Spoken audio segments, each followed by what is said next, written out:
जी good morning दोस्तों, मैं हूं वकास गौरी और मैं सबसे पहले खुदा का शुक्र अदा करता हूं कि जिसने मुझे ये मौका दिया, ये फ़ज़ल बख्शा, ये हिम्मत दी कि मैं आपकी खिदमत में आज फिर एक मोटिवेशन वीडियो के साथ हाज़िर हूं। और आज की वीडियो का जो मेरा टॉपिक है वो ये है कि लेकिन अगर तुम में से किसी में हिकमत की कमी हो तो वह खुदा से मांगे, जो बग़ैर मलामत किए फ़याज़ी के साथ अता करता है और उनको दी जाएगी। आज मैं फिर आपके सामने एक स्टोरी लेकर आया हूँ जो हिकमत के बारे में है। किसी गांव में एक बूढ़ा आदमी रहता था जो बड़ा ही समझदार था, अपने इल्म और हिकमत की वजह से बड़ा मशहूर था। गांव के लोग उसकी बहुत इज़्ज़त करते थे और अपने मामलात में उससे मशवरा भी किया करते थे। एक दफ़ा वो बूढ़ा आदमी अपने कुछ साथियों के साथ किसी सफ़र पर जा रहा था। रास्ते में उसने किसी लोगों को देखा जो आपस में झगड़ा कर रहे थे। वो लोग आप काफ़ी गुस्से में थे और एक दूसरे के साथ काफ़ी ऊंची ऊंची आवाज़ के साथ बात कर रहे थे।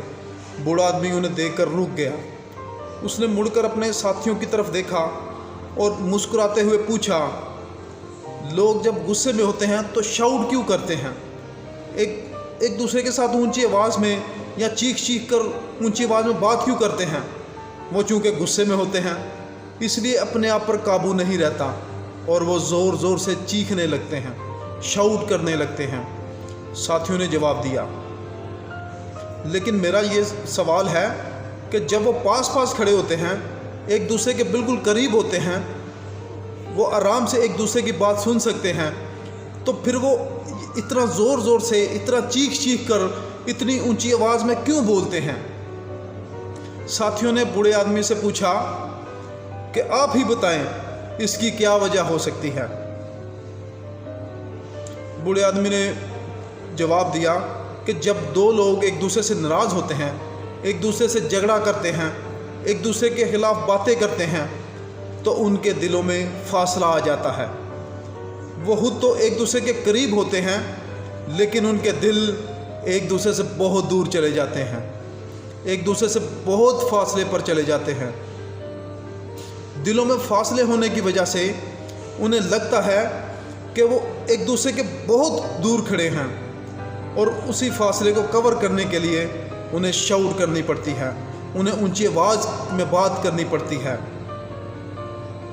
जितना उनके दिलों में फासला ज़्यादा होगा उतनी ही ज़्यादा वो ऊंची आवाज़ में आपस में बातचीत करेंगे। और जब दो लोग एक दूसरे से प्यार करते हैं, आपस में बात करते हैं, तो वो बिल्कुल आहिस्ता नरम आवाज़ के साथ बात करते हैं, क्योंकि उनके दिल एक दूसरे से बहुत करीब होते हैं। उनके दिलों में कोई फासला नहीं होता, बल्कि उनके दिल ऐसे होते हैं कि जैसे एक दूसरे के साथ जुड़े हों। इसीलिए बाज़ दफ़ा वो सरगोशियों में बात करते हैं, और जब किसी के साथ आपका प्यार बहुत ज़्यादा हो तो उनके दिल एक हो जाते हैं। वो दूर होकर भी करीब होते हैं। उन्हें एक दूसरे से कुछ कहने के लिए बोलने की ज़रूरत नहीं होती, वो बस एक दूसरे का चेहरा ही देखकर बात को समझ जाते हैं। इसलिए दोस्तों, जब भी आपने किसी से कभी ऐसी बात करनी हो कि जिसमें इख्तिलाफ़ राय हो, तो अपने दिलों को सख्त ना करें, अपने दिलों में बुग़्ज़, कीना और अदावत ना रखें, अपने दिलों को एक दूसरे से दूर ना करें, ना ही ऐसे अल्फाज बोलें कि जिससे दिलों में दूरियां पैदा हों। वरना एक दिन आएगा कि आप अपने प्यारों से इतने दूर हो जाएंगे कि आपको वापसी का रास्ता ही नहीं मिलेगा। हमेशा ये बात ज़हन में रखना कि शीशा और रिश्ता दोनों ही नाजुक होते हैं, मगर शीशा हमेशा गलती से टूटता है और रिश्ता गलत फहमी से टूटता है। इसलिए दोस्तों, कभी रिश्ते को टूटने न देना, हमेशा इसको बरकरार रखें और मज़बूत रखें। अगर आपको ये वीडियो अच्छी लगी तो मुझे कमेंट में ज़रूर बताइएगा। बहुत शुक्रिया, थैंक यू वेरी मच।